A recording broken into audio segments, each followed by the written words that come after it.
Welcome back. Tonight we're going to close the book on what's been called the largest white-collar criminal case in Oregon history.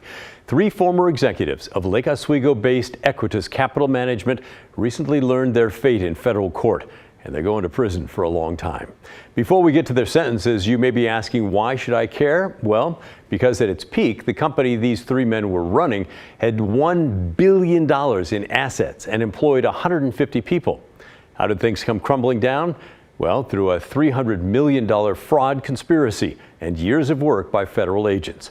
Regulators and federal prosecutors say Aequitas began operating in a Ponzi-like fashion, saying executives misled investors about how their money was being used. Instead of what they said it was being used for, it was actually paying past investors and company operating costs. Yeah, that's not legal. Here's a look at how long each of the men will spend behind bars, along with the fines that they have to pay.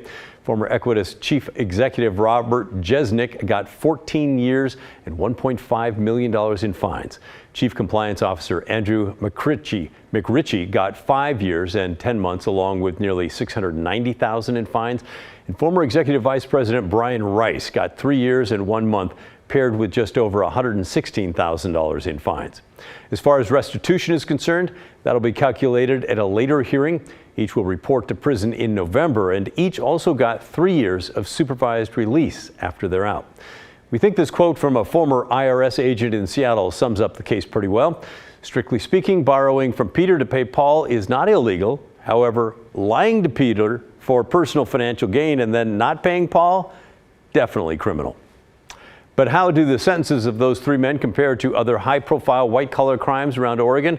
Well, we don't have the time to go through all of them, but our friends at the Portland Business Journal already did the hard work for us. You can head to their website to check out the article from cases involving Nike, Adidas, Intel, even a vacuum cleaner distributor. The team at the Business Journal has it all right there for you. Just head over to bizjournal.com/Portland.